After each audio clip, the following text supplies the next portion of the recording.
Hello, welcome to Tablenauts. That's Today, right. we are covering Chai T42. Yes, this is designed by Dan and Connie Kazmaier at Steeped Games. This is going to be a new variation on Chai T, which is a game that came out on Kickstarter. Well, it's just called Chai, but yeah. Something along those lines. I also like drinking Chai Tea, I like playing the game, and this variation, I think, fits into that sequence of events nicely.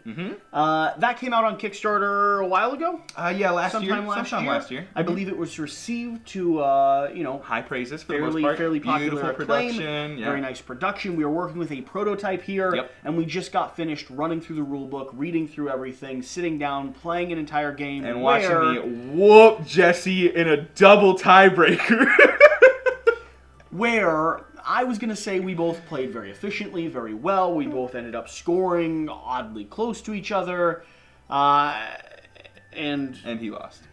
I won on a double tiebreaker, which is quite satisfying, I might add. If there's any bias here, it's because I just lost this game, which does make me actively resented. Yeah, you are upset. I can see it in your eyes. I am currently upset. Let's go ahead and give you a run through of what Chai T42 is doing. And since you were the first player for the entire round, what's the first player? Talk about how the flow of the game is actually going to operate. Sure. We're playing through a number of years. The game ends when you ship off so many T clippers. That's decided at the beginning of the setup. You can play a short, medium, or long game, which I think is quite nice. I like that variability. At the start of every year, the first player token is going to be moving this little T helper around in clockwise order, and when they select one, it will then flip to the opposite side of the board. Now that's going to generate resources for both players and then open up this little single player worker action. That's how you start getting a population of things that you can use and things that you can start strategically manipulating. As you progress, you're going to first select what everyone's going to be getting and how much bonus communal rewards basically everyone's going to be getting. And then you're going to get into the dice rolling and worker placement zone. Each of these are going to represent T workers. You'll give them a nice roll that'll give you the population of what you can utilize, and then really have a lot of options. And I'll go through these very quickly. Okay, very fast. Spend a dice to generate a resource. Got it. Spend a specific number of dice to collect a contract or a card that's going to start moving up different plantations. You nailed it. Also some victory points there. Go to this location to cycle cards, rotate and switch cards in your dock, grab first player token, or flip all of your cards back to the ready position. You got it. Collect contracts that are necessary to score end game boats by setting sail. The game. And, driving the end game specifically. These are going to be variable based on random assortments of victory points and also the type of tea they need to set sail. And finally, this is going to be a sequential order.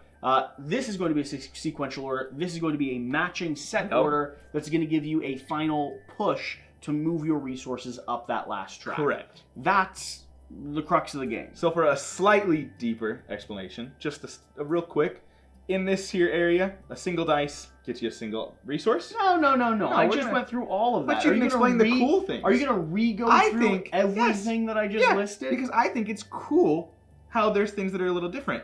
On this board right here, you have to have a certain number, 6, 5, 4, 3, 2, or 1 to take higher.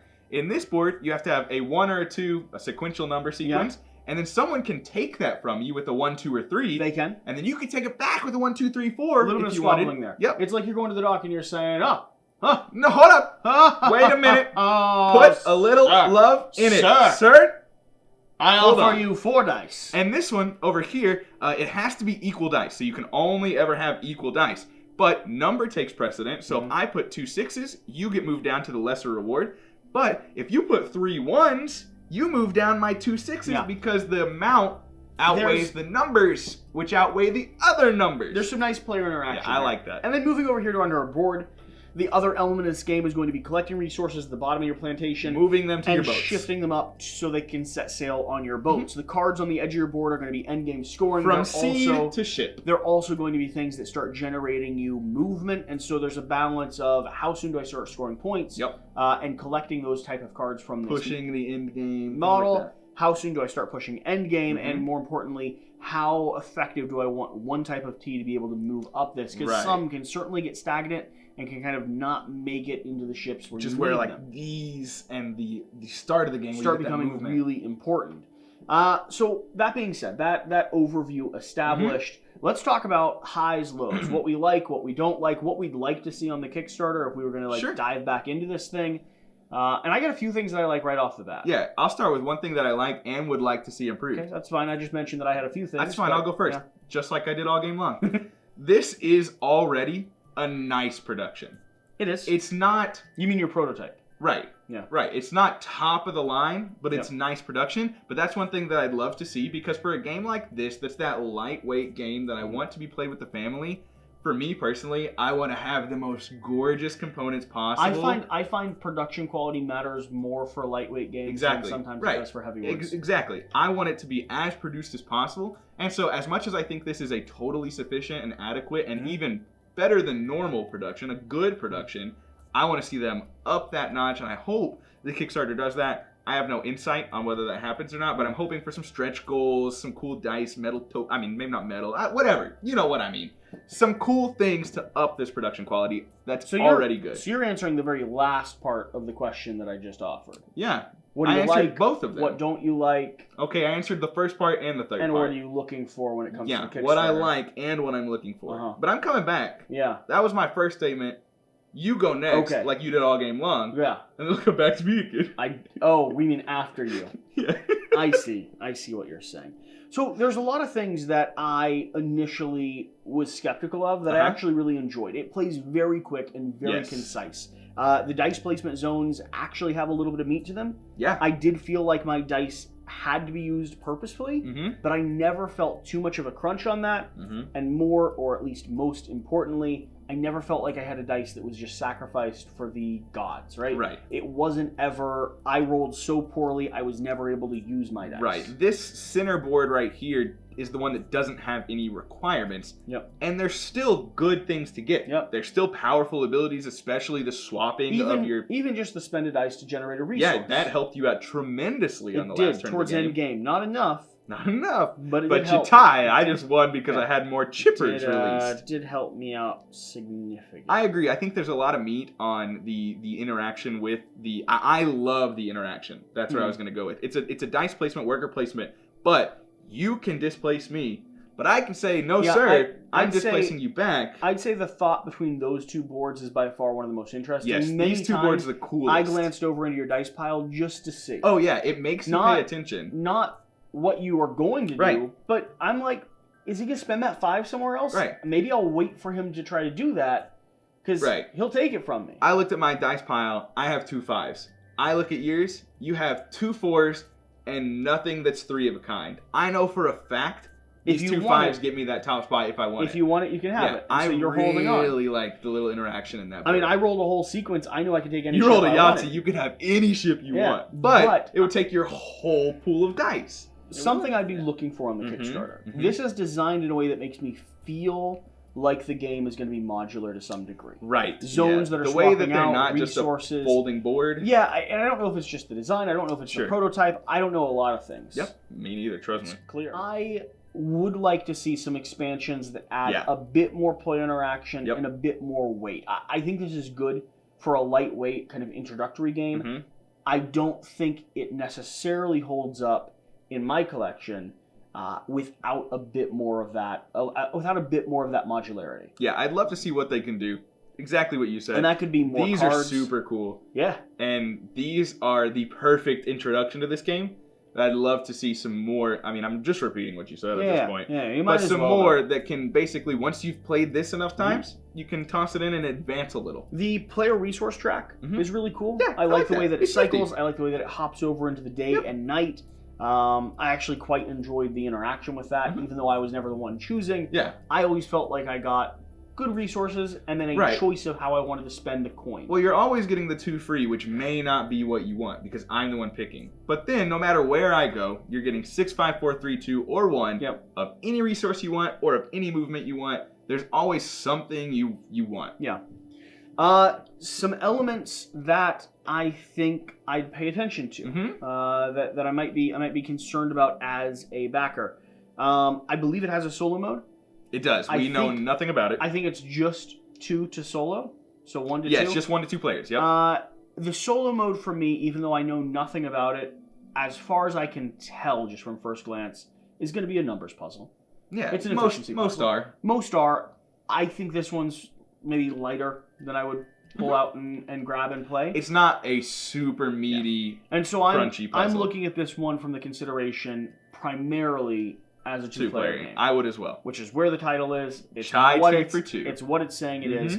I think these are not quite... They don't make as much sense to me as I'd like them to. I don't quite understand why I'm adding matcha tea to the side of my board to start shifting things up. So thematically, they don't necessarily... Thematically, the board to the boats makes sense. Makes perfect sense, right. I did not quite understand the connection, tea houses and why they influence things the way they do. I was kind of disappointed in that because in a game that's kind of a small box game like this, I want every element, like you're talking about production quality, to be thematics is there for me as well. As I want every element to sort of cohesively make sense. I agree, and a lot of that did; those did not. I agree. That would be a massive improvement. I think if it just made more sense thematically. If it was an extension of the garden, if it was a tea house or growing your field, construction, like you're increasing the size, whatever. Add in a bumblebee or add in a bright yellow field that's moving yellow up. Keep in mind, this is coming from people who have no idea how to grow and make tea.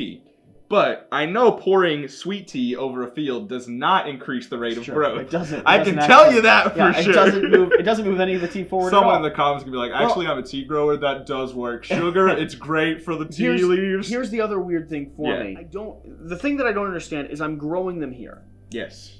Does this move it forward because I dried it here, but then it's going to another field? Like, where's the pathway? Right. Either way, let's step away from that. They could clear that up. Mechanically.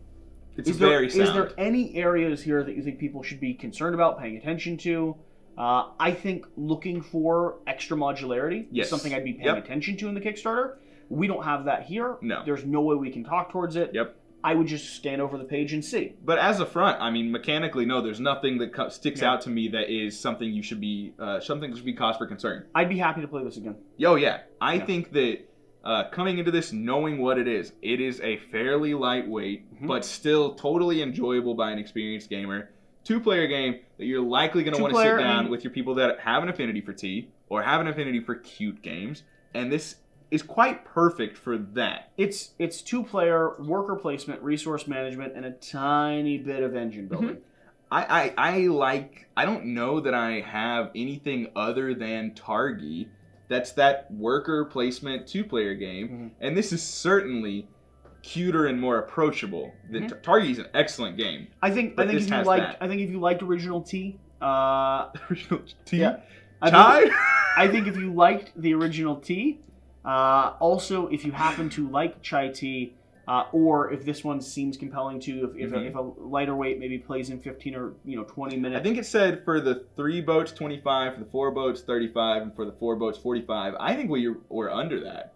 I'm gonna say if you enjoy a little two-player game that you can get to the table very easily over a cup of tea. I mean, no one cares what you say. And play 15 to 20 minutes. Yeah. I think if you already are compelled by this at this point in the video, you sort of know if you're going to enjoy this, and it's not hiding anything. No, it's wearing it on its sleeve what it is, and I think what it claims to be, it succeeds at being 100%. And I appreciate that. I'm certainly looking forward to this, to playing this with Doolin and my wife and his wife. I think this is, not all at the same time, because it's a two-player game. I really like this, just like I said, from what it is, the two-player cute worker placement game, it works beautifully for that.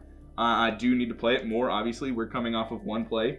After 5 times, maybe opinions will have changed. But as it stands, I'm really looking forward to this and happy to have played it. This hits Kickstarter on May 4th, and it's a 30-day Kickstarter. So it's going to last until June 4th.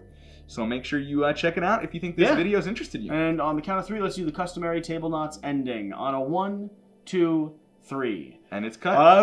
No, that's just cut right there. I know, I figured. But now it's not. Cut. Yeah. Right now. Is it going? Okay. I think it's still count probably down going again at this just point to in time. see. Yeah, let's do it one more time. On a 1, 2. And a 2, because it's Chai for 2. 3.